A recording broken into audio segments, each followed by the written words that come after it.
An employee does not come to work. They did not decide to take on that job simply because of your vision for the company. You know, that is very seldom that we will see an employee that will join a company simply for the vision. We may see a partner, someone who wants to contribute to the growth of it, but never will you see an employee that says, you know what, I want it because I love your vision. No, there's some type of purpose that they're trying to serve, whether it's to pay their bills or provide for their family, learn from this company. And I am very transparent with that, with teams that I build, because I always want to know, what is the aspiration of my employee? Like, where do you want to go? How can I help you get there? Like, ultimately, okay, the elephant in the room is, I'm paying you. You're going to help me get to where I need to get to because it's your expertise. I'm paying you, right? But I want to make sure that we can maximize this, because what I want for you to do is to be able to lead this company. If you ever decide to leave, I want you to go and do better things. I want you to also be able to do what it is that you set out that you wanted to do. Hello and welcome to episode 202. We're well past our 200th episode milestone. I hope you all enjoyed the bonus episodes that we did in celebration last week. And for today's episode, I'm joined by my next guest, Sir Evans. He is the Superpower Planner. He's an author, strategist, speaker, and he helps overlooked achievers unlock their purpose and turn their story into strategy. We're going to be covering some big topics today, from self-care and the hustle culture to mental health, finding your superpower, and how to lean into your strengths, both as a leader and as a person. Really enjoyable conversation. I know I say that every week, and I know I'm biased, but I hope you'll agree with me.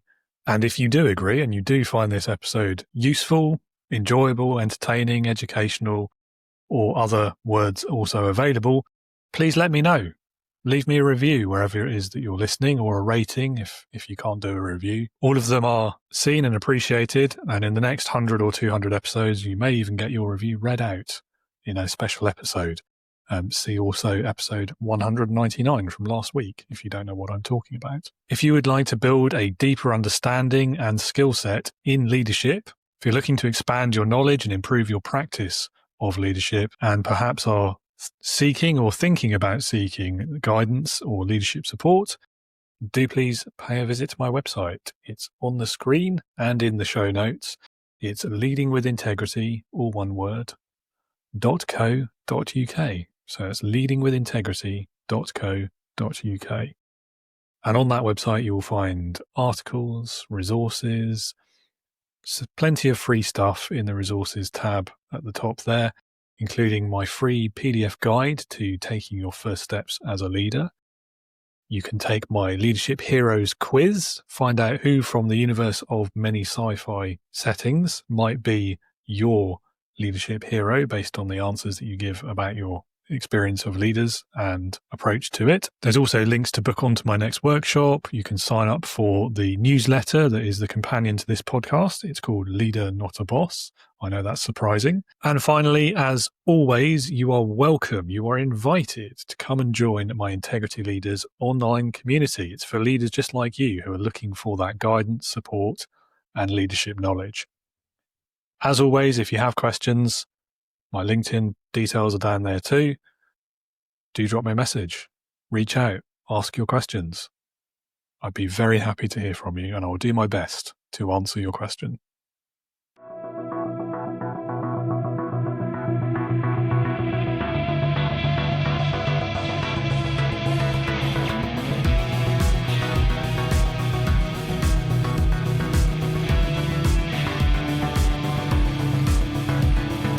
Welcome to the Leading with Integrity podcast. Leadership talk for the modern manager. With your host, David Hatch.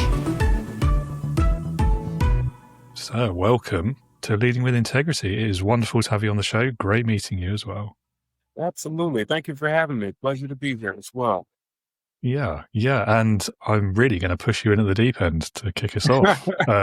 Tell us a bit about yourself, your career so far, what you do, why you do it, all of those sort of questions. Yeah, so my name is Sir Evans, and yes, that is my real name. And no, I have not been knighted. It's always things I have to use as disclaimers. But for me, my business, we help overlooked achievers tap into their unique strength, which we like to refer to as that superpower. And how do we apply that to a purpose-driven plan, right? For me, my journey started about 20 years ago. I was at my heaviest weight, 525 pounds. And just as I was starting my weight loss journey, mother passed, and less than 2 years later, my sister passed away. Um, as I was going through the process, healing and rebuilding, using that gym as the outlet, I noticed a common denominator across the board. It was the same energy that I was using to um, overcome the weight loss, right? Over 250 pounds, losing those loved ones, and also my first love being music. I noticed the same energy that I was using to overcome each of these obstacles was the same, that unique superpower, which I labeled it. As I went into business, that was what made me start the business. I said, hey, if I can do this, there's so many people that struggle with being able to unlock their unique superpower. How can we help them to develop and establish that? And the second leg of it came after I started my business, Quality Service, in 2016, where working with individuals, teams, companies, politicians, artists, I noticed a common denominator there. Not only did they struggle to identify their unique strength and superpower, but then how do we apply that power to a plan, right? And so full circle, we help them to not only find that power, because that's just the foundation, but then how do we apply that to a purpose-driven plan where you can make the most out of that power? It's an interesting one. I like the super thing, and I have to say the background behind you is quite cool as well. I like that. Anyone listening and not watching, you just have to use your imaginations. But yeah, so I mean, planning as a spiritual discipline, that's a phrase that you talk about. I mean, what do you mean by that? And can you tell us a bit more about how you came to that realization and what's the story behind it? Yeah, it's a spiritual discipline. It's a discipline in the very basic form, because so many people struggle with planning, right? And oftentimes, I think when I run into clients, they say, "Sir, you're very organized. You do this very well, almost like it's second nature." But there was a time where it wasn't. I actually gained it as a result of getting tired of saying, "Sir, you're missing appointments. Sir, you were supposed to be here when you were supposed to be here. We missed you. We missed your presence." So many consistent times of, and then not even remembering. Did you remember you were supposed to be here? No, I didn't remember. Um, and I had the option to say, okay, we can continue to not know what's going on. We can continue to miss these opportunities, which ultimately, not even just opportunities, but it could be with friendships or relationships where it's like you're missing these opportunities to grow, or you can actually do something about it and try to write these things down.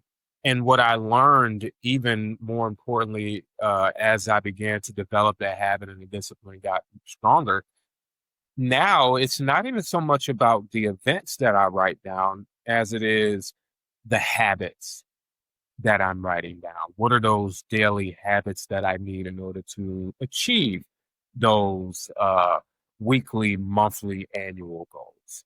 So it really is something that starts with taking it one day at a time.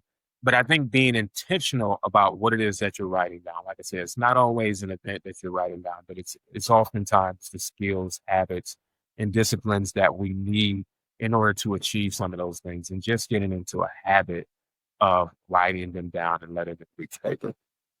I mean, habit is a good word, isn't it? Because I feel like it's one of those things where, like, the more you do it, the easier it gets to keep doing it, if that makes sense. And I guess that's what habit forming is all about, isn't it, at its essence? I don't know.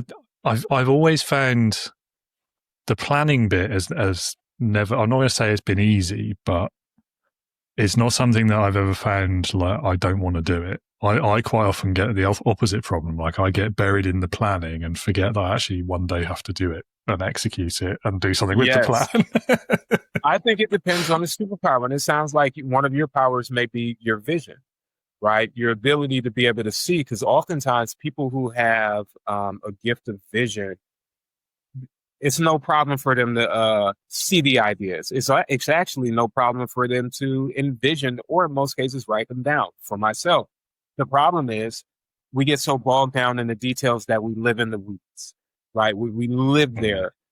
So we never actually come out to a high level, right? I use the example of like, if you're on a plane, right, and you're traveling and you look out of that window, and if you're lucky enough to get a window seat, you notice the buildings, the trees, the architecture, all of these things, the mountains, everything you can kind of see from this bird's eye view, if not better, angle. And oftentimes the visionary, they never make it on a plane. They're always in the forest. They're always on the road. They're always in the mix of it. So they can't really see that high level. And I think it's pros and cons, because I think there's certain people who do have to be in the weeds, because if you never build on the ground, you don't have anything to look at from a high level. But then also some people do better being able to see that high level and say, okay, now that you've created these things, here's where we can pull you out and put you over here, we can pull you out, focus over there, you know? Yeah, I feel like as well, it's almost like a luxury for me now that I can just bury myself in that sort of the vision and the planning side of it. Because ironically, like for most of my career before I worked for myself, I was the very opposite. I was someone handed me the vision and it was my problem to make it happen. So maybe like, I don't know, maybe there's something in like almost like rebellion, or now that I've got the freedom to decide, I'm doing the opposite of what I always used to do, which is weird because you feel like if you've got a skill in something, you should focus on that. But I don't know. Yeah, but if it's so easy to you, then it's like, okay, let me give myself a challenge, which is kind of the opposite. Like, you know that you can naturally do it. It's like Superman flipping over a car with his pinky finger. It's like, this isn't really that amazing to me. Let me try to go do something else, right? It's like that's second nature. A very generous analogy, I have to say. Well, that's how it feels to some people. You know, most of the clients that I work with, they absolutely dread planning. Like, they absolutely hate it. Even the term planning, or my favorite, it's systems. It's just scary. It's frightening. Which is what made us even develop products like the Superpower Planner, where it's like, hey, how can we make planning fun?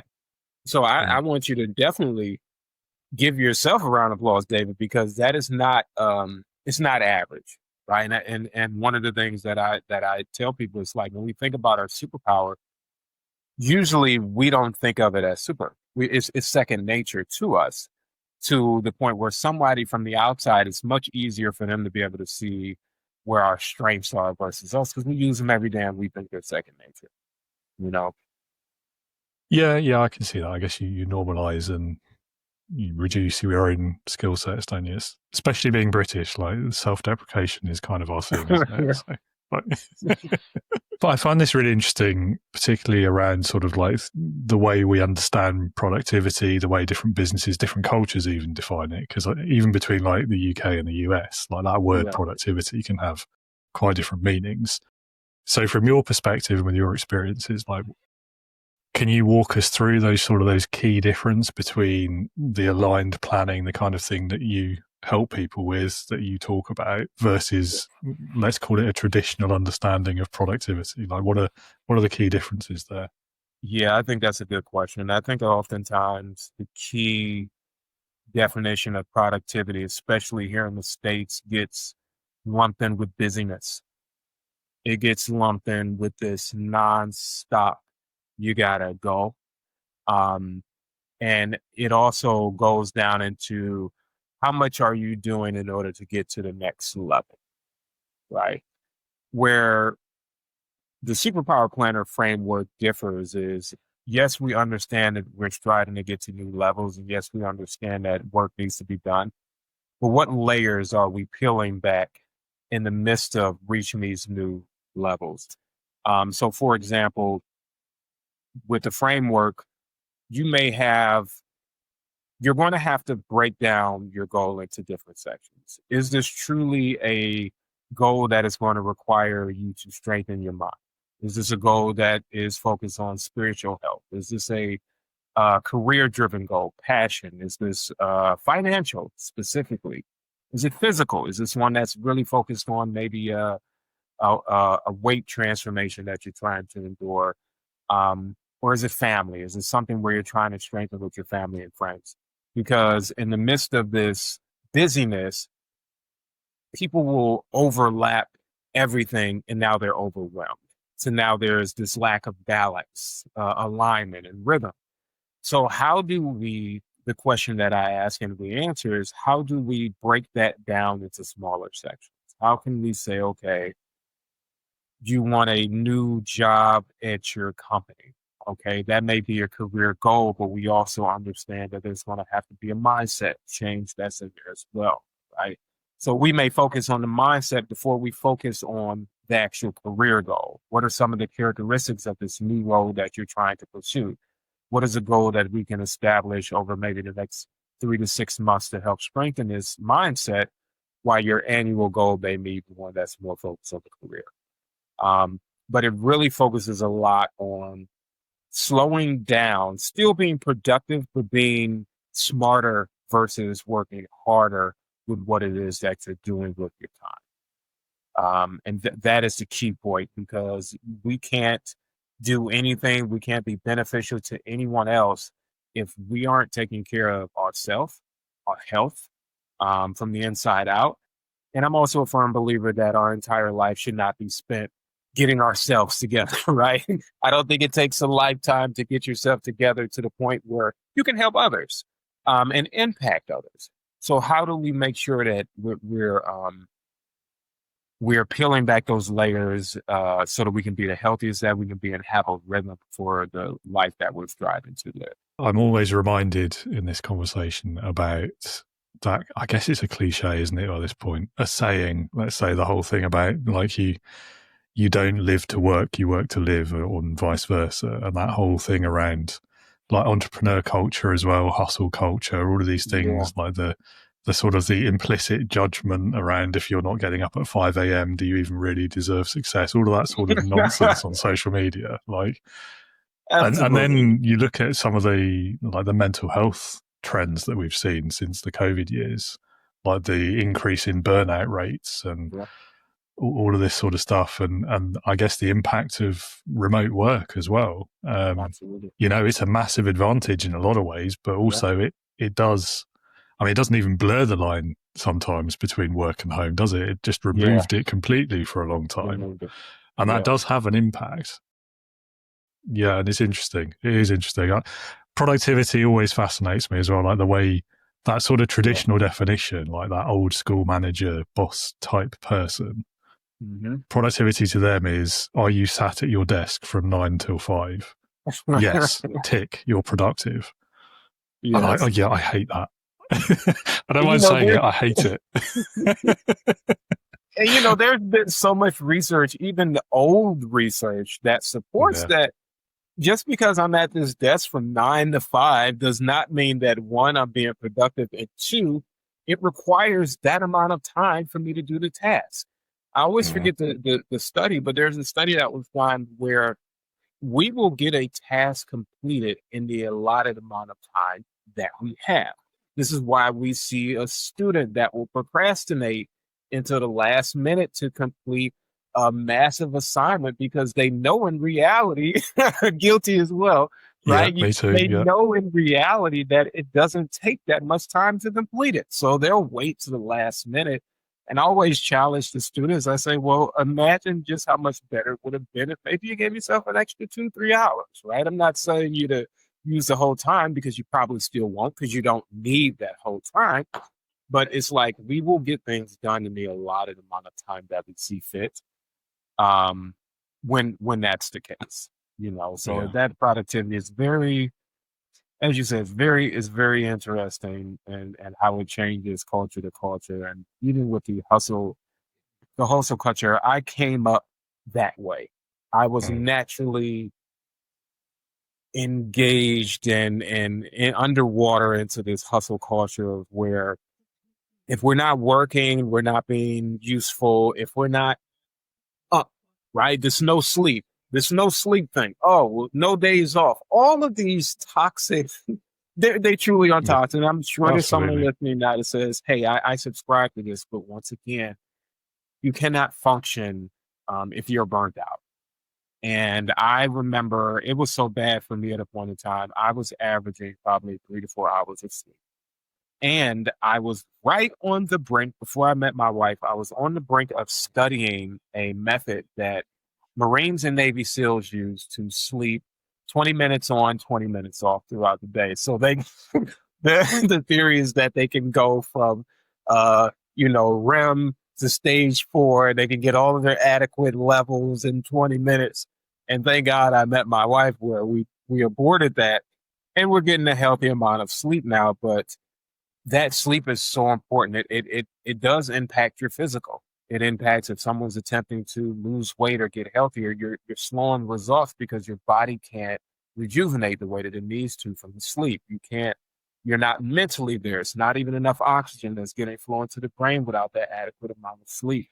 It is literally your secret weapon, aside from water, that you naturally can do to help rejuvenate and refresh yourself.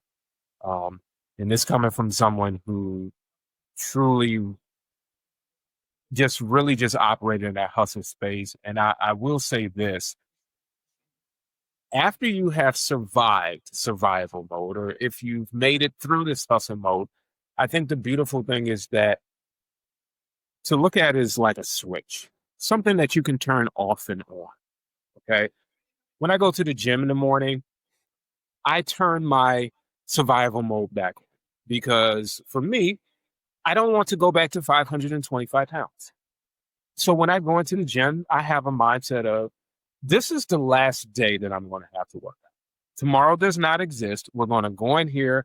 We're going to do it in a way where we're not injuring ourselves, right? That's important. We're going to leave it all here, but we're still going to have some in the tank so we can get back in here tomorrow. But once I leave the gym, I turn it off. Turn the mindset off. I don't leave back out of there with it. I apply it to where it's needed, and then we can turn that off. It does not need to be on all the time if it even needs to be on at all. Yeah. I mean, even that, the Navy SEALs method, like I bet they don't use that all the time, and it's not intended for all the time, is it?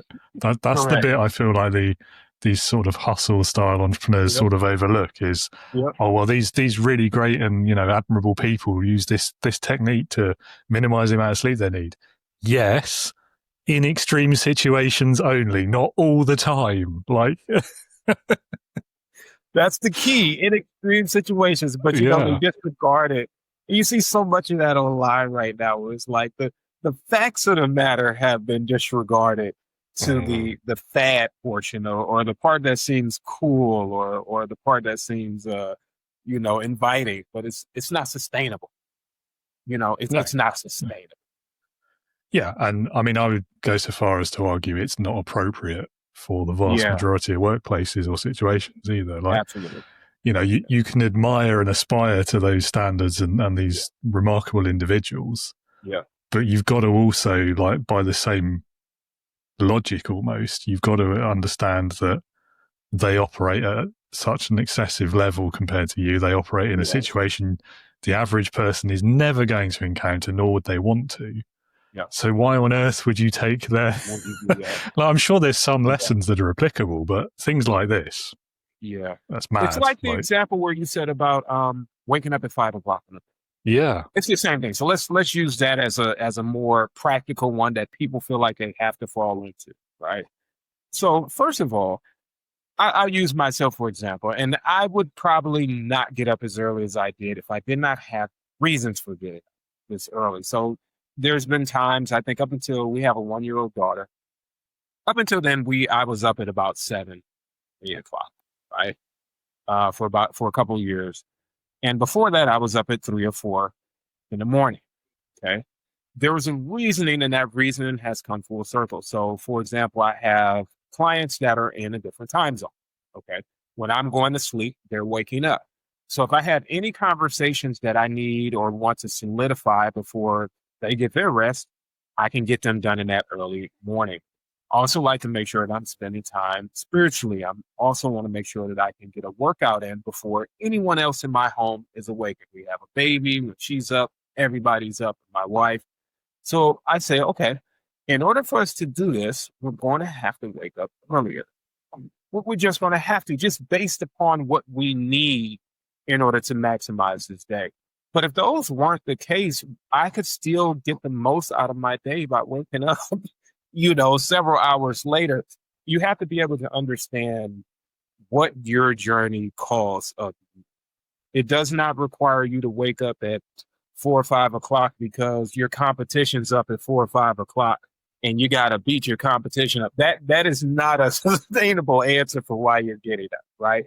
What in your schedule requires that demand? Because even the person who may be up at 4 or 5 o'clock, I can guarantee you they're probably sleep by 8 or 9. So the person who's concerned with that, are you still up at 10, 11, 12? Sure you are. So there are your hours. You got your hours back. Relax. But just being mindful of what does your piece of pie require from your ingredient? Yeah, I think that's it. And again, that's what the social posts tend not to mention, isn't it? Like, you might be getting up at 5, but what are you doing when you get up? Because, there's no sense just doing that for the sake of it, is there? Like, if there's no reason for it, don't do it. It is interesting. Now, not being a parent myself, but my understanding is that once you have a baby, like, your sleep is not your decision anymore anyway. So it's a large piece of that. But keep in mind, I think I had a very I was blessed because I'm also used to a stage where I could function off of 4 hours of sleep. So telling me with a baby that I can still get 6 to 7, it's great. But the part with the baby that definitely catches you off guard, you don't know when they're going to wake up. That's the part. You don't know when. So you could be getting 2, 3, 4, anywhere in the midst of that, and they could wake up and now your sleep is disrupted. That was the monkey wrench for me. But it's different for my wife and I. She needs more sleep than I do. But your sleep, you can almost count on your sleep being shattered, right? And as a planner, of course, I got into the numbers. I said, okay, well, statistically, how many hours of sleep will you lose? And they say, I think it's an average of 2 hours of sleep that you lose a night for 2 years. I did my math. So, okay, that's fair. I actually think it was a total amount of hours. And then I said, okay, you get 2 hours. That's pretty much 2 hours of sleep. Okay, all right. Fair enough. Yeah, you can manage that. Yeah. You can manage. Yeah.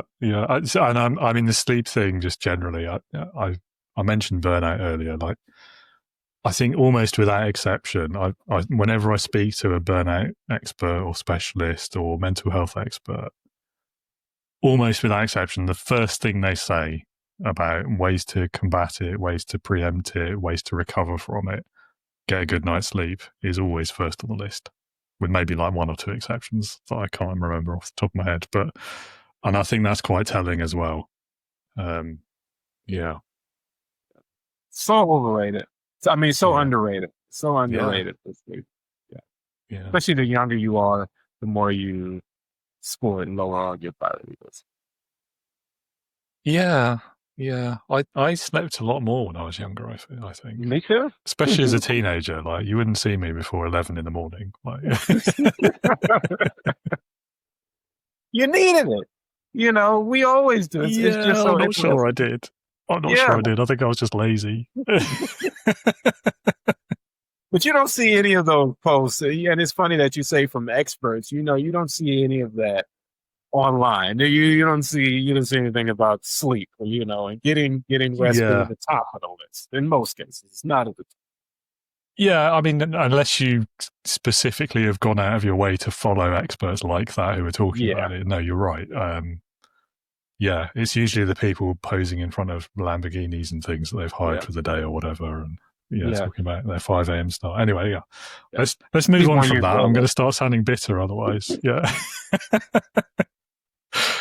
So if somebody in the audience is in a place where they're a little bit lost, they're maybe lacking clarity, they feel like they don't have the momentum in life or their career, what would be the very first step, first thing you would recommend that they do?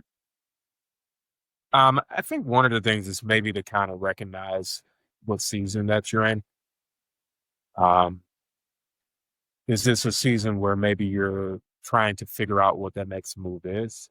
Maybe it's a season where you're trying to figure out what it is that you're hearing, right? Where it sounds like I'm not sure what I should be doing, how to get there, how to move. And sometimes in that case, I think it's most important to rest and be kind of quiet in that space.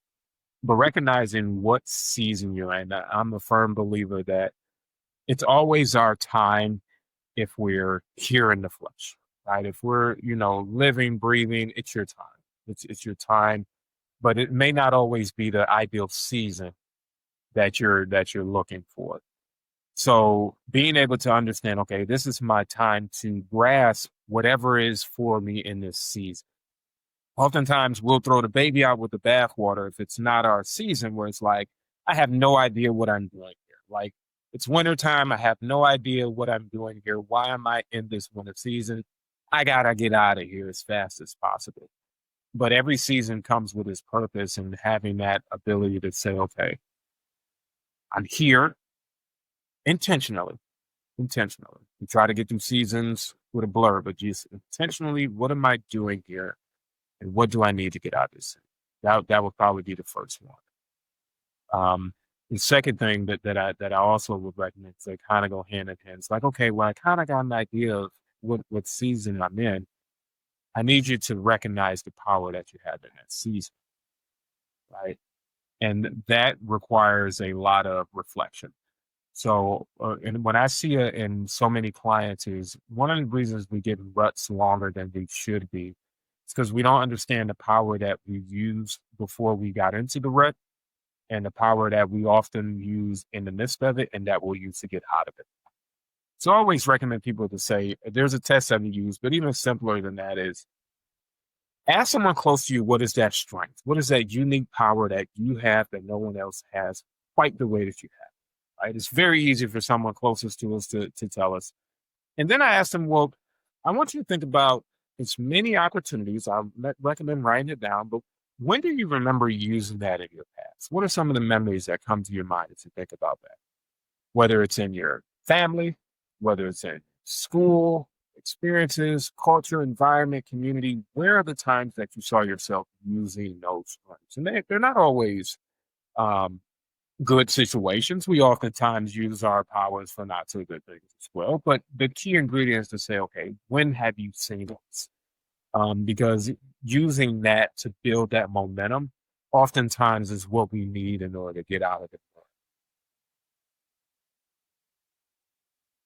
I like that. And I think there's parallels there to like personal development in the workplace as well, like understanding your strengths, acknowledging your weaknesses. I still sit on the fence about once you've got those two, where you should then put your focus. Because I think, again, like the traditional view of personal development is once you know what you're good at, freeze that and then focus on what you're bad at and try and make it better.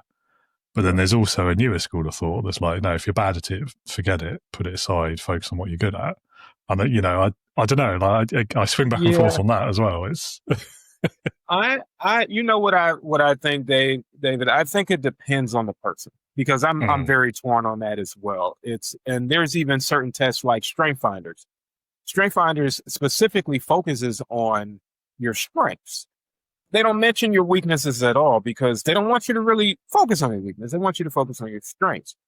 And I think it depends on the person because some people are very good at the ability of recognizing their strength and recognizing their weakness, but they're very good at, okay, if this is where I'm weak, let me get some assistance with someone to fill it in. I think there's a book, what is it, Who Not How, that tells you to focus specifically on, okay, if you can't get this done, who do you know that can get it done?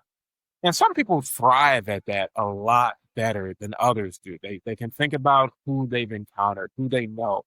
But someone who's more introverted, who may not have or lean on their external community as much, just the thought of saying who can be a scary thing. Like who? What do you mean who? I don't know anybody, and they know tons of people, but I don't know anyone. And I think in those cases, I look at it as, okay, well, how can you strengthen the strengths? Because I do still lean more towards that, because I think that when we can strengthen little things within our system, they will work out a lot of other issues that we didn't think would exist. Just by fixing small things and the things that we already do well. Oftentimes it is the little things that we don't like to change or want to focus on, because it's like, well, that's not that important. But really, it's the fundamental piece that helps your gears turn. And I think that right there, that's the way that I lean towards. I could see both ways, strengthening the weakness. I do feel like putting an overt amount of time into strengthening your weaknesses can be a little time draining, a little bit of a waste of time. Because I also think that strengthening your strengths can also help offset some of those weaknesses. Yeah, I guess it depends on like your role, your job, your career, like what you're doing at the time as well. Yeah. Like if your strengths are not well aligned to the job you're being paid to do, then that could be a reason to focus on improving your weaknesses, I suppose. Yeah. But then I also think as employers, as leaders, you should be looking at how you're developing your people as well. And if those strengths and roles don't align, then that's kind of your responsibility to address that one way or the other, whether it be through offering training or moving them to a different role, offering them a new opportunity maybe, or I don't know. I mean, worst case, parting ways. But, I think you're not really serving anyone as a leader by forcing someone to stick in a job they're not very good at for whatever reason. And I think even to that, it opens up that to whether it's the leader should be able to see whether they are better suited for a different role, right? Because absolutely, that development is so important. But if you're trying to force a round circle into a square peg, you're not doing any, as much training as possible. And I think one of the better skills of a leader is probably being able to put the right people into the right seats, right? And if you move this person from this seat to this seat, especially after they voice, okay, well, I didn't like that seat because I'm not good at it and I'm struggling at it, but I probably would be a better fit here, whether you saw it or they saw it. And then they're still not good in that seat. Then that's where it's like, okay, maybe we should just remove you from the equation as well. But that is definitely true, because the leader has to be able to identify what are the strengths, what are the weaknesses, where can we best fit you at? And then also, how can we cultivate where you're good at? And then maybe even bring in someone else or bring in another teammate to kind of help. And that's one of the things that's so important about a team, and which is why when I do the Superpower framework for teams, it's imperative that we all know one another's superpower. It's imperative, because often in every scenario, someone's going to have weaknesses. In every scenario, someone's going to have a weakness. But the beautiful thing about a team is that 9 times out of 10, where someone is weak, someone is strong. But if you don't know where your teammate is weak, or if leadership doesn't know where they're weak, I can't support you. We can't help support you. So that's important in saying, okay, what are all of our unique superpowers? How do these come together? And then also, what are the areas where some of these may clash? I use that example again about the visionary grit, which is one of the core superpowers that we have. A visionary will never have an issue with a thought. They have tons of thoughts, right? They have an issue being able to say, okay, we're going to slow down on this thought long enough so that we can execute it, which would require someone from an operational mindset to be able to say, okay, here's how we're going to get it done. Then also maybe they have a disruptive curiosity as their superpower, where they're going to ask leadership those tough questions that leadership may not be asking. Okay, this is your vision. What if this happens? What if this happens? What if we did it this way? What if we did it this way?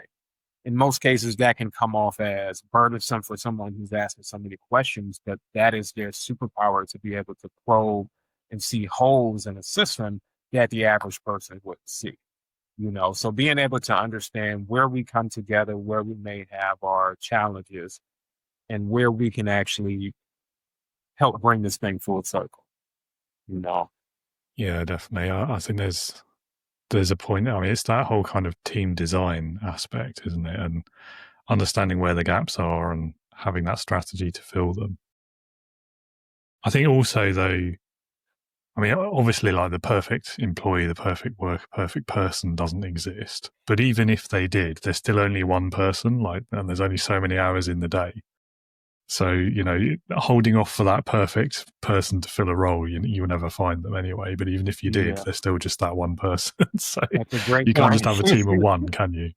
Speaking as a solopreneur in a team of one, you can't have a team of one. Yep. And now you're burning out if you're trying to lean on them too much. Exactly. And you've just got to, and it is an interesting one. And it's a lesson I think the modern world isn't very good at teaching us until we reach that point of burnout and it's too late. Like you learn it in hindsight almost. Yep. But the interesting thing about reaching that point of burnout is that you can help others avoid it. And sometimes, unfortunately, it has to happen in order for the growth to take place, but you can't fully, you can't see the symptoms. You can't really help with the solutions.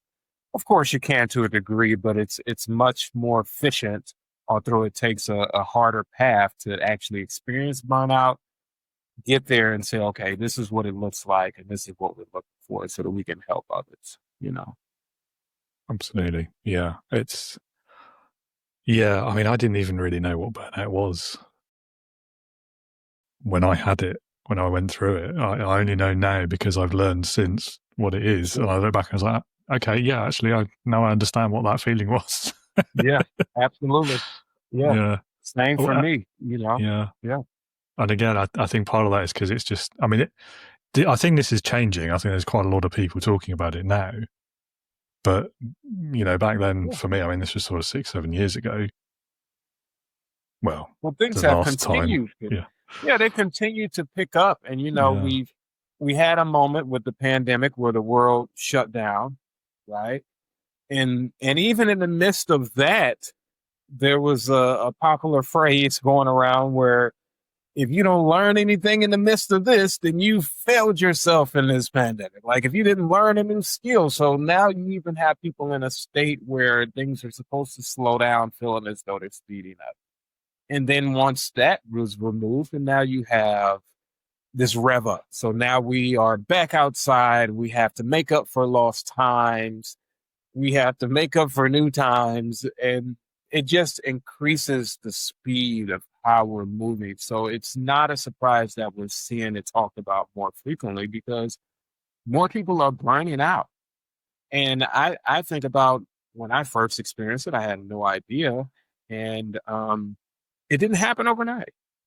It didn't happen overnight, and it happened before the pandemic. But after 3 or 4 hours of sleep consistently being done for over a year, the body eventually will say, I've had enough. Like I have had enough. And it's nothing that you can do when the body says, I've had enough. And that literally forced me to sleep. I remember going in the place I was staying at, I had my bedroom on one side of this studio and my couch on the completely other side. And I was falling asleep from one side to the other. I said, okay, it's time to get up. I got to get back to work.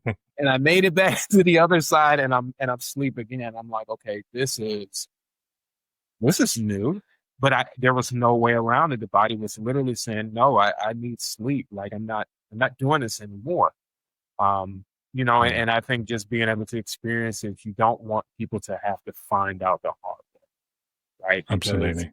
It never feels good to find out the hard way. And that's a big component of what I do. You don't want people to have to find out the way that you do, Yeah. It's not a pleasant experience. I found again, it's difficult because I didn't recognize it at the time. So trying to think back and remember it, and it was already a pretty stressful period of work anyway. But for me, like the biggest red flags were like mentally, intellectually, I felt myself slowing down. Yeah. I couldn't always keep up like I'd been used to. And also like emotional regulation became a real challenge for me as well. Especially like anger, frustration, resentment of work and people at work, you know, and that ability to sort of retain that as an internal monologue, let's say, started to stretch thin. It's amazing how you can still function with certain key ingredients shut down from your mainframe, right? Yeah, it's like when you put your phone on this low battery mode, like you can still function, but it's going to be missing some key features that you need. And that emotional intelligence is so important because I think, especially for men, it's easier for us to turn off, especially when the going gets tough. It's one of the first things that cuts off when burnout occurs, because what we're going to do, we're going to rely on our body and we're going to rely on our mind. And the mind, in most cases, does not agree with feelings. This is why I say don't always feel first. But, you know, when thoughts are left to their own devices, they're not much better. We become cold, heartless, angry, all of these things when we're just moving. So it's very interesting to see what shuts down. And that's one of the things I always tell people to highlight. Where do your priorities, how do your priorities shift when things get challenging? Especially if you're being aware of burnout and trying to say, okay, how do I know that burnout is occurring? You'll notice priorities begin to shift. Working out, I'm not going to work out, I gotta work. Being more patient with the words and things like that. No, there's no time for that. I've got to work. Maybe it's friends. I haven't seen friends in months because I have to work. There are certain things that priorities start to shift and then burnout arrives that we have to be able to recognize. Almost the same way we can recognize when the weather is changing, right? We may not be able to see a storm in the distance, but you can oftentimes smell sometimes, even when the weather is changing and that rain is coming. And if you can't see it, then you got to be able to, you know, use your senses to be able to recognize, hey, maybe I need to take a break. Maybe I need to take a pause.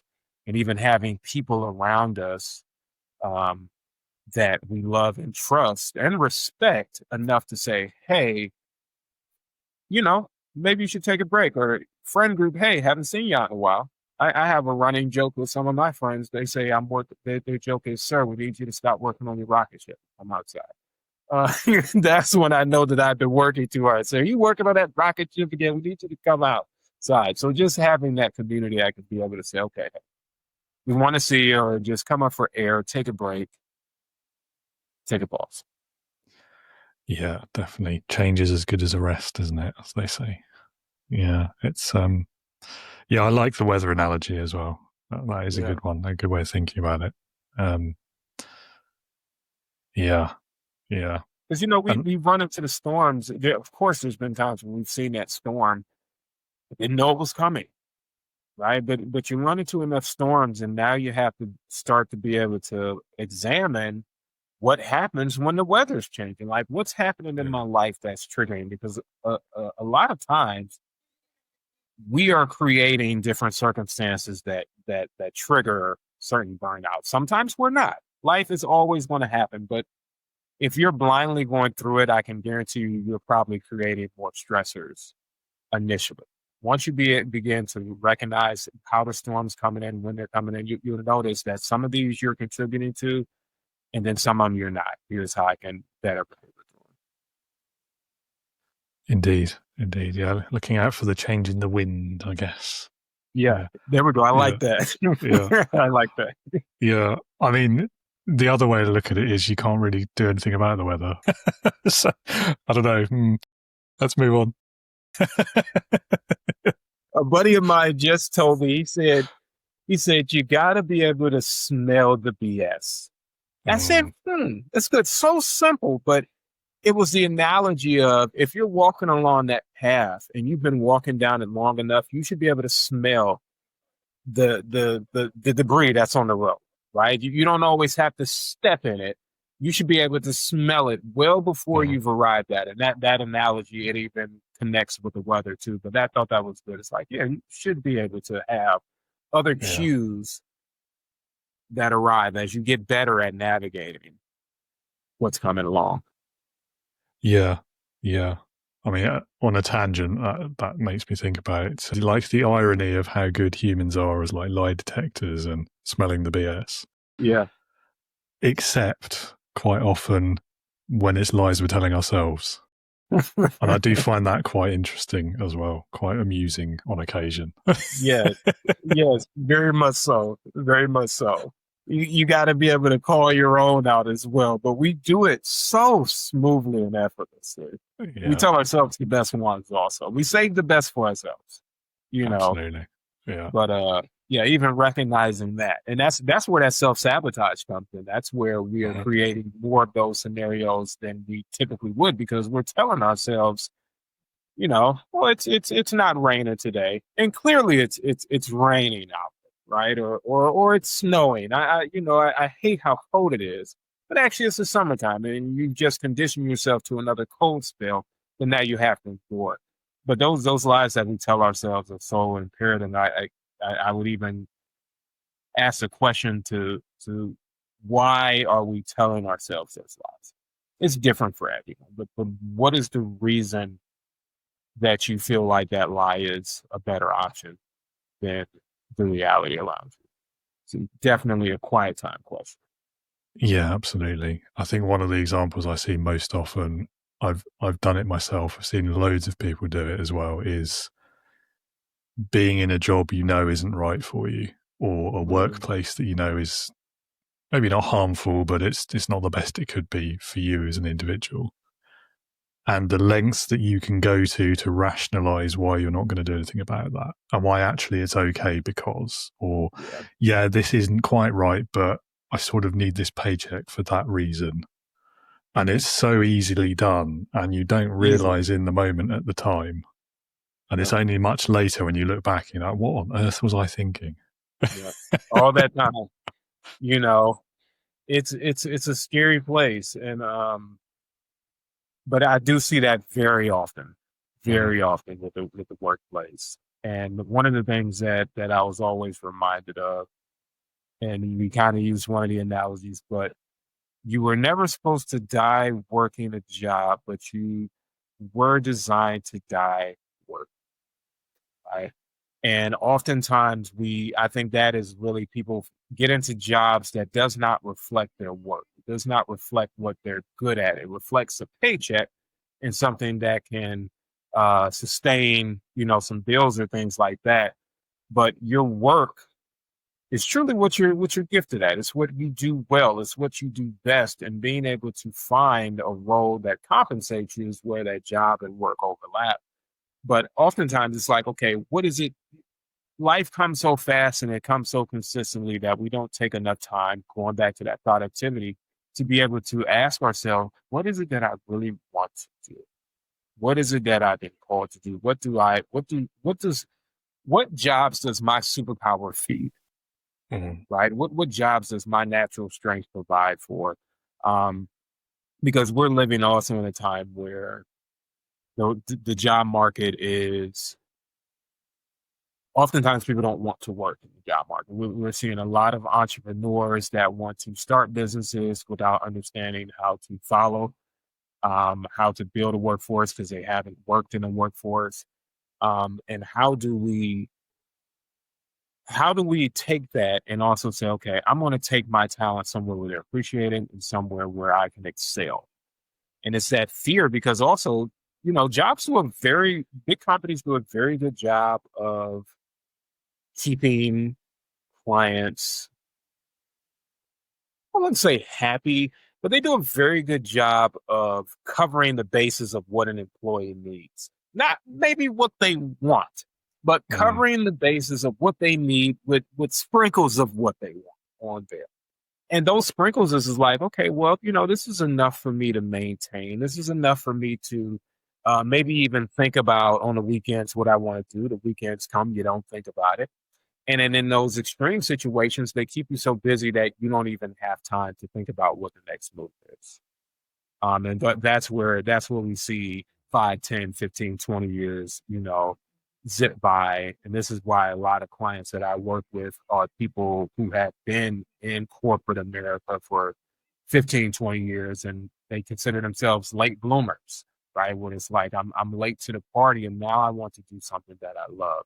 And kind of going back, David, it's always your time. You're not late to the party. It's your perfect timing. You're here. Now let's figure out what season it is that you're attacking. Yeah. I think that's the healthiest way to look at it, isn't it? Because, I don't know of anyone who's not had a few negative experiences in the workplace as an employee. And it'd be very easy when you finally get to that point where you decide to do something else, not judging the reasons why or the timing, but be very easy at that point to say, well, I wish I'd done it 10 years ago so I didn't have that experience or I didn't have to suffer through that. But actually, think about all the things you've learned from that experience that you wouldn't know now. Like, you might not be making this change today had you not had that bad experience or witnessed that, whatever it was. It's not that simple, I guess, is what I'm trying to say. And you just got to, I don't think it's a healthy line of thought to start going down that path. Yeah. It's that being intentional, because there's always something that can be learned. And this is, we see so many people on the opposite side of that, entrepreneurs, and they get out here and they bump their head dozens of times. Well, some of these things could have just been avoided by maybe going into the workforce and learning from a company that has had success, right? Mm-hmm. Learning from a company that has made it to where you are striving to get to, maybe not the ideal niche, but a system is a system. Business is business. Most businesses operate the same way. The service or product may be different, but taking things from that system that you like and maybe implementing things that you didn't like and changing them. But there's rarely do we see that middle. There's either the extreme of I hate it here, I don't want to leave, or I will never be there. And I don't think they have anything to teach me in that area. Where in the middle, we see the most success being those who have been able to extract the most from their experiences and now apply them to this new endeavor. Yeah. So, a slight follow-up question then. We've sort of been dancing around this concept, I think, but what are your thoughts on the whole, the purpose-driven founder, the purpose-driven business, that whole sort of movement?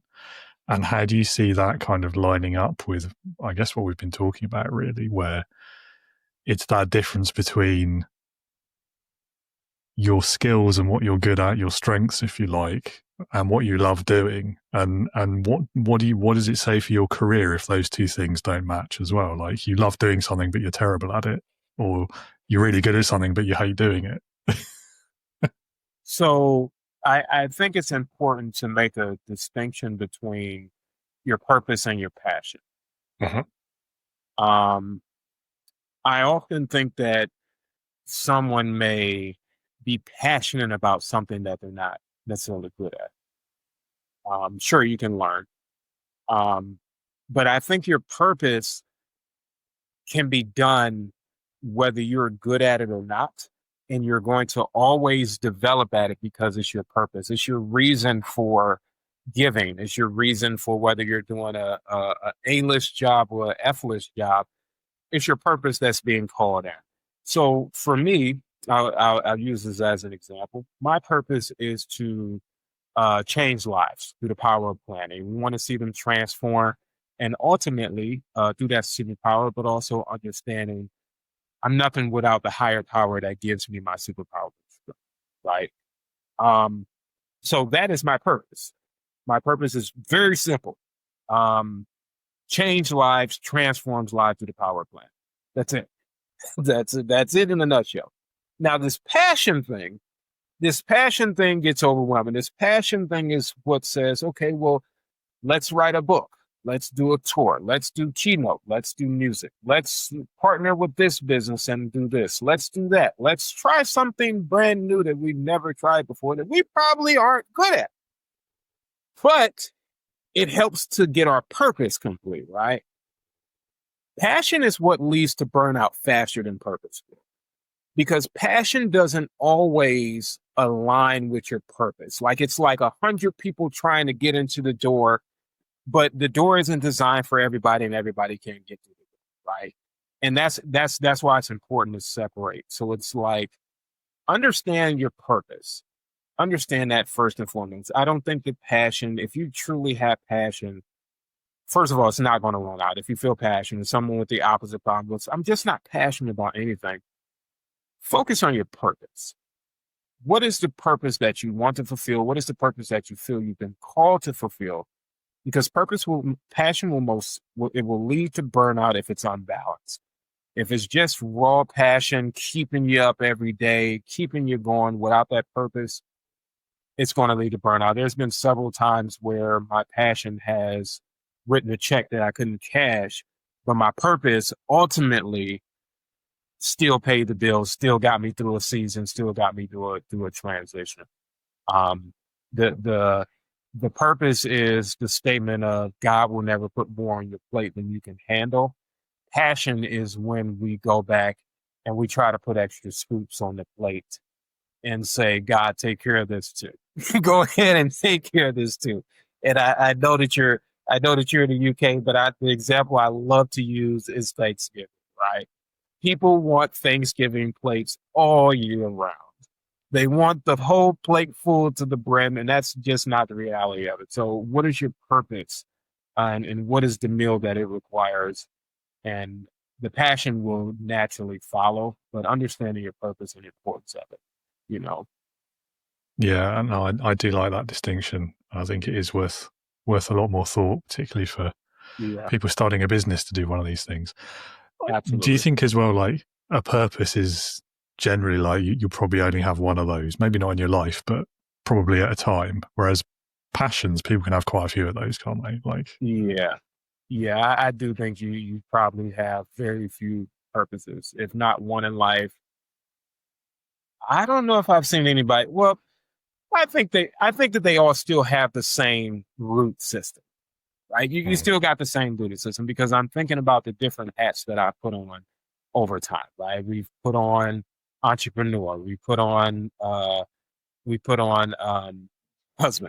we put on father, and they all have purpose, right? The purpose of my marriage may be the best husband possible and to be the best leader for the family, right? While the purpose for my daughter is not to be her best husband, right? Is to be that best father, and the role looks different, but they still overlap, and the purpose is still the same. And for that is to honor the things that God has allowed me to be a steward over, right?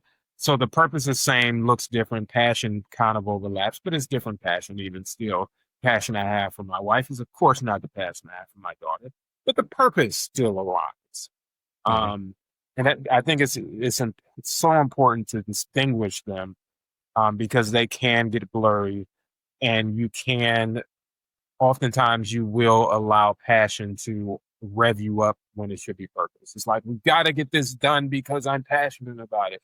You don't necessarily have to get it done. Does it align with your purpose? Because it might not be the best season for that passionate project that you're trying to pursue, you know? Yeah. I think there's a big amount of like honest self-reflection required as well, that again, I think a lot of people may be not comfortable doing. And, you know, I don't want to speak ill of them, but, you know, there's a couple of bosses I've had over the years where, you know, they'd say all these things about their purpose on this earth being to do such and such with the business, when really, I think all it actually was is they were passionate about making some money for themselves. Yeah. Like, Yeah. And you know what, man, I think that's a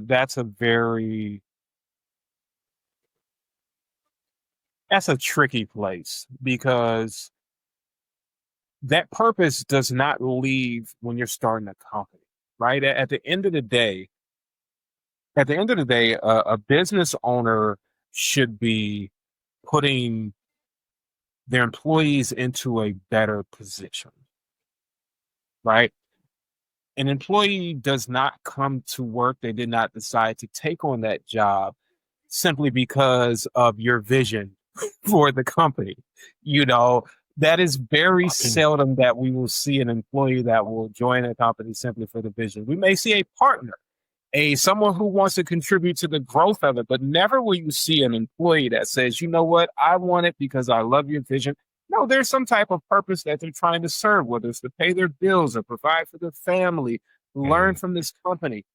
And I am very transparent with that, with teams that I build, because I always want to know, what is the aspiration of my employee? Like, where do you want to go? Yeah. How can I help you get there? Like, ultimately, okay, the elephant in the room is, I'm paying you. You're going to help me get to where I need to get to because it's your expertise. I'm paying you, right? But I want to make sure that we can maximize this, because what I want for you to do is to be able to lead this company. If you ever decide to leave, I want you to go and do better things. I want you to also be able to do what it is that you set out that you wanted to do. So I think as a business owner is understanding, I think, a level of transparency with what is that purpose that still aligns with your team versus just feeding them what sounds good. Because that never lasts. It's, but to each his own. To each his own. I just the way I operate, I like to have that level of transparency and figuring out, what do you want as well? Where are you striving to go? No, I agree with you, and I think people see through that sort of thing quite easily, I think, as well. Yeah. But I mean, another great point that you've made there, and I think, again, like, maybe it's part of this sort of entrepreneur LinkedIn sort of culture that I seem to spend half my life in, but and the social media side of it, and like the whole Great Resignation and the way industry seems to be going and all of these other things. But we too easily equate purpose to having to start a company. Like, if your purpose is to, I don't know, help business owners do a thing, you don't have to start a company to do that. You could go and work for another company that's already doing that thing. You're still fulfilling your purpose, aren't you? So, but again, like, it's an interesting one, that as well. I feel like there's quite a lot of people fall into that because they think that's the only way it can be done. Yeah. And we're going to see the ramifications of this in the next 15 to 20 years, because there are so many smaller entities where they're not, you don't have the workforces. So you don't have these workforces that are also able to benefit and fulfill their own purposes. So we're definitely going to see that shift of, there's so many factories, large companies, that we just don't see that anymore. Because I also think a piece of that was understanding, okay, for one, I think that the vision was large enough to be able to support it, but that vision also included putting other people into better positions. The vision was just that large that it almost forced people into better positions. And then if you have leadership that fully understands that, now you have a good system going here. Now people are being able to be promoted, elevated, they're being able to be put in positions that they enjoy, they feel they can thrive and grow in. And it ultimately benefits the company. There was a buddy of mine who said that the best way to get rich is to make someone else rich. Right. And everybody's definition of rich isn't the same thing. So it's like, if I can help somebody else get into a better situation, it's ultimately going to help me get into a better situation as well. Yeah, that's a nice way of looking at it. Yeah, I like that. Now, having said what I've said already today about hindsight and so on, I'm still going to ask you this question because I think it's fun. If you could start your career over again, is there anything you would do differently? If I could start it over again. That is a good question, because you specifically said the business. Yeah, I probably would say I would spend more time before launch. I would spend more time before launching developing, researching, and solving problems before they exist. Once your business is started, you have to run. And whatever learning, researching, data that you're going to do, you're going to have to do it in real time. And depending on what you're selling or services that you're offering, it can be a lot easier to change, tweak, improve those before you launch versus after you launch. And the benefit of that is, the other side of that is, okay, once you get going, you can test it. You can trial and error. You can see what works just from having it. But there's so much more benefit of what I like to say, loading the clip or the firearm before you go out. No one would ever go outside with a loaded firearm to protect themselves with one bullet in the chamber. You're probably going to have more than that. So why should we approach our business the same way? Why should we just have one piece of the business ready to go before we launch it versus trying to have as much as possible? And I know that someone may be listening to the concept of analysis paralysis where we spend too much time planning, but I think that you have a good idea beforehand. I would probably say to spend a little more time crossing the T's and dotting the I's. Yeah, that's a good one. I think, I might steal that. Yeah, go for it. That's one of the biggest ones. Yeah. And you're exactly right. I mean, especially about, once you start, you have to learn in real time. Like you've just got to, and I feel like there's lessons that get missed because of that, because of what do they say, like the tyranny of the now, that whole thing, you've got to keep it running at the same time as trying to learn, and it makes it way more difficult. Yeah, I'm not sure about the bullets in the gun analogy. Let's say gas in the petrol tank. I don't know. There you go. Nobody's going to just get a gallon of gas if they got to go cross country. Right? Exactly. It doesn't make sense. Yeah. That's nicer. Yeah. Yeah. And I think about it from music when I used to do music, and whenever we would finish up a project or an album, people would love it and they would ask us, what's next? Well, the same time they're asking us what's next is the same time we as artists were wondering, we don't know what's next. We're not back in the studio. We just finished this up. So it's like always being prepared. And then once again, depending on the products, if you've launched that business, now you have people that are expecting it. Nobody's expecting you before the company launches. And that's the beauty. You have the element of surprise. The only pressure you're putting on it is yourself.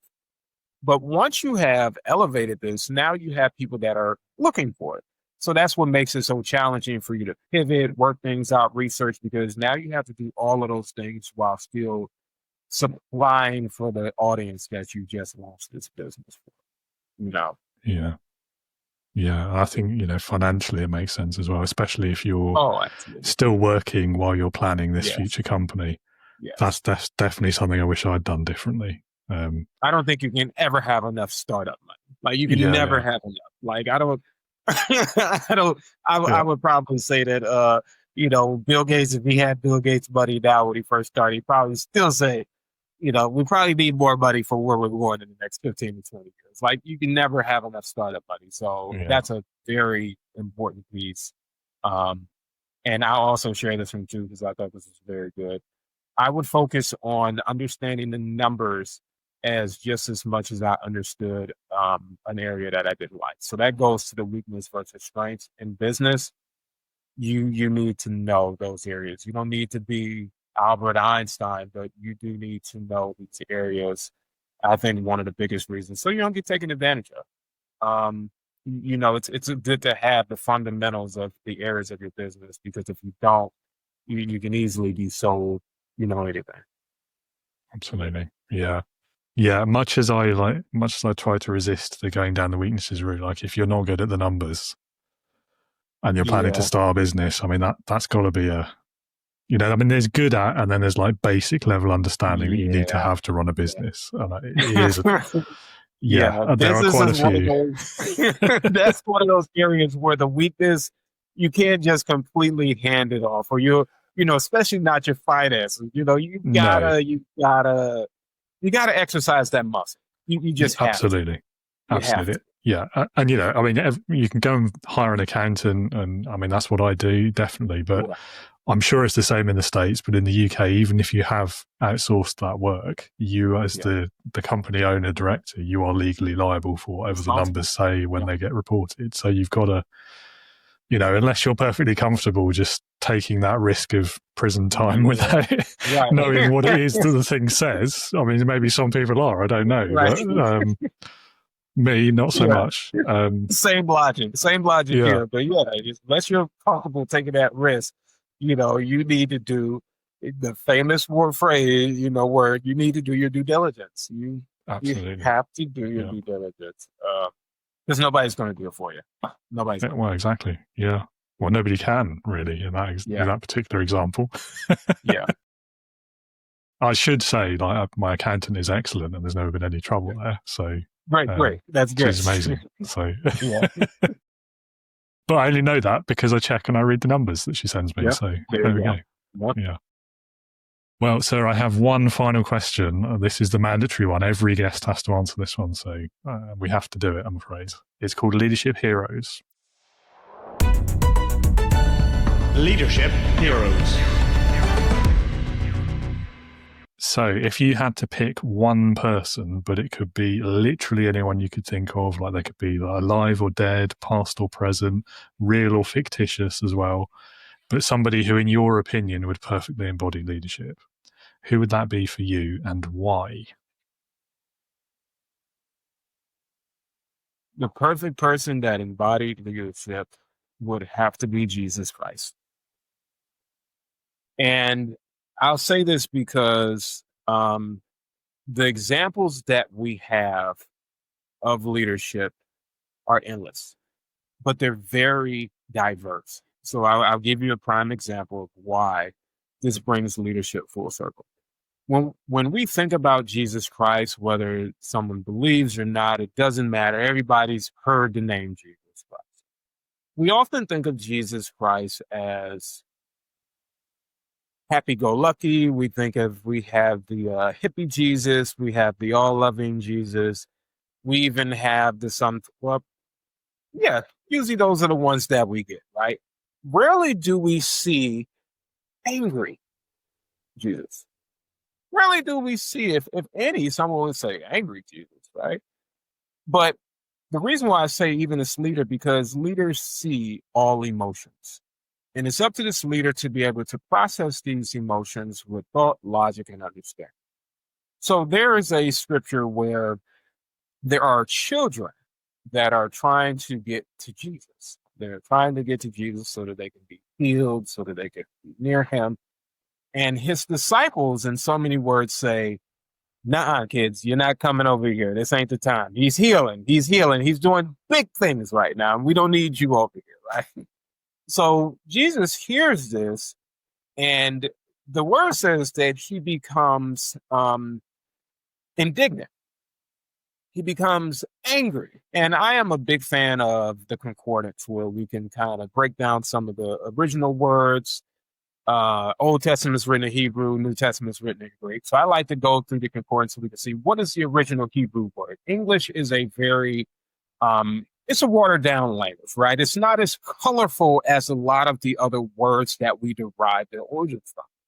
So when I looked up this word, it says so angry that you want to lay hands, right? It's so angry that you want to lay hands. And when I thought about that, I say, never have I thought about Jesus as being so angry that he wants to, put hands on something, right? But the piece that really brought it full circle is, yes, he might have been angry enough, but that doesn't mean that he did it, right? Just because we're angry, upset, or fearful of things of this nature doesn't mean that we need to react in the way that our emotions have told us to do. And the example that he did was, he kind of told them, but then he also let the children come through and said to let these children through, because if you have faith as them, you can get into heaven very easily. And I think that was a very strong example for me as someone who already believed, but just seeing that where it's like we have these you still have cookie cutter images. And it's like, wow, that really expanded my idea and really helped me to process how we handle things. And really, that was a light bulb moment for me to say, okay, every scenario where you think aggression is needed is not, maybe it's assertiveness that you need to replace it with, you know. So that's who I would deem as the best leader, and we have so many examples to see from. And that one was pretty much another catalyst that said it for me. It's a common choice, I have to say. People choose him a lot. However, I think you're the first to share that particular example, story, and reason for the choice. So I think I'll give you the bonus points for that. Yeah. I'll take it. Yeah, really, really well explained as well. Thank you for that. And so, I mean, on a similar vein, like the story that always sticks to me in my head about Jesus from the Bible, in that kind of ilk, I suppose, is the money lenders in the temple. And again, like, yes. I don't know where I didn't do the same level of research into the meaning of the words as you have. Same anger we see. Yeah, right. You read it and you think, yeah, he's a bit angry with them, isn't he? Like, yeah. And, you know, once again, that assertive versus aggression, being angry. Yeah. But in that example, they were doing something in the temple that they absolutely were not supposed to be doing. Yeah. Like, at all. Like, they're selling things that were never supposed to be sold. They're in there at a time that they're not supposed to. There were just so many flags where it's like, once again, you're not just seeing this anger for the sake of being angry. You're seeing this for a justifiable reason where some type of correction is needed. Now, how do we correct this from a good leadership example perspective? You know? Yeah. And I think one of the reasons he's such a powerful example is just because of how well known the stories are, and how long standing they've been, and some of the behaviors that he exhibits, even given it was like thousands of years ago, you can equate them quite easily to modern leadership theories, like servant leadership being one of my favorite parallels there. And as you say, like, you don't have to believe in the holiness, the religious aspect of it to still take value from the stories, if that's what you decide to call them instead. Absolutely. No, it's a great example. Well, time has flown. I've really enjoyed myself. I hope you have as well. Likewise, absolutely. Great conversation. Thank you. Yeah. And so one final small question I'll ask you is, if anyone in the audience wants to know more about what you do, if they're looking for help with their planning and they want to learn their superpower, where can they go? What are the website? What's the links? Yes, so you can find out more at qualityservice.com. Service is spelled SIR, pun on the name, service.com. I like it. And you can get us there. And also social media has the same handle, Instagram, YouTube, same there.